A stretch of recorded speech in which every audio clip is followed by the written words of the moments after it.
Hello, welcome to బాతకాని బజారు. ఈ వీడియోలో వెడ్డింగ్ కార్డ్తో గిఫ్ట్ కవర్ ఎలా క్రియేట్ చేసుకోవాలి అనేది చూద్దాం. ఇక్కడ నేను ఒక వెడ్డింగ్ కార్డ్ తీసుకున్నాను అండ్ నాకు బ్యాక్ సైడ్ ఉండేది చాలా బాగా అనిపించింది.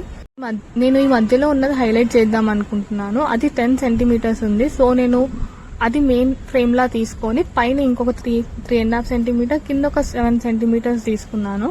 అండ్ అక్కడ మార్క్ చేసుకొని బోత్ సైడ్స్ ఇలా స్కేల్తో ఫోల్డ్ చేసుకుంటున్నాను ఈజీగా ఉండడానికి.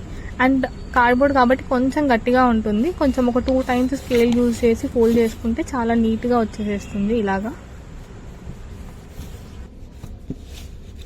అర్థమైంది అనుకుంటున్నాను. ఒక సైడ్ 10 సెంటీమీటర్స్ ఉంటుంది. సో బ్యాక్ సైడ్ కూడా అంత స్పేస్ కవర్ కావాలి కాబట్టి 7 + 3 10 అండ్ కొంచెం మనం స్టిక్ చేసినందుకు ఉంటుంది కదా ఎక్స్ట్రా. సో ఇంకొక 1/2 సెంటీమీటర్ తీసుకున్నాను.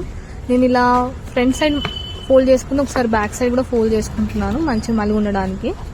అండ్ ఎక్స్ట్రా ఉన్నాయి కదా మనకి ఈ 10, 3.5, 7 కాకుండా ఎక్స్ట్రా ఉన్న వాటిని ఇలా రిమూవ్ చేసేసుకోవాలి. ఎక్స్ట్రావి మనం అది కూడా ఫోల్డ్ చేసుకొని కట్ చేస్తున్నా సో దట్ ఈజీగా ఉంటుంది కట్ చేయడానికి అనేసి.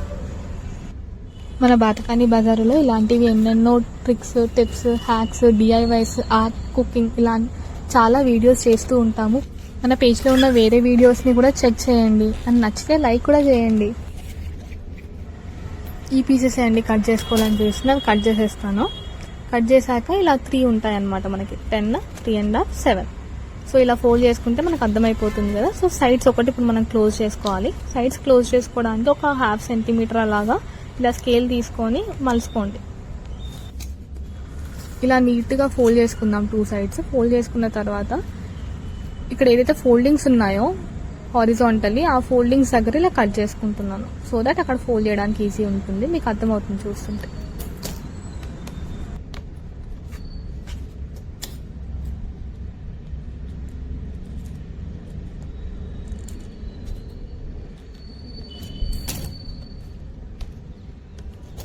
ఇలా మధ్యలో ఉన్న 10 సెంటీమీటర్స్ని మాత్రమే ఫోల్డ్ చేసుకోవాలి. సో మిగతావి మనం ఎక్స్ట్రాస్ అనమాట, అవి కట్ చేసేసుకోవాలి బోత్ సైడ్స్. మీరు ఎప్పుడైనా ఇలా డిఐవై గిఫ్ట్ కవర్స్ క్రియేట్ చేశారా? మన ఇంట్లో అందరం చేస్తూనే ఉంటాం కదా ఏదో ఒక డిఐవైస్. నేనైతే A4 షీట్తో ఎన్వలోప్స్, గిఫ్ట్ కవర్స్ ఇలా తయారు చేసేదాన్ని బాగా. నేను ఇలా 2 సైడ్స్ కట్ చేసేసుకున్నాను. కట్ చేసిన తర్వాత కింద ఉండే 7 సెంటీమీటర్స్ పైనకి ఫోల్డ్ చేసుకోవాలి. అండ్ ఇక్కడ సైడ్స్ ఉన్నాయి కదా వాటిని స్టిక్ చేసుకోవాలి. ఇలా చూస్తున్నట్టు 2 సైడ్స్ స్టిక్ చేసుకోవాలి.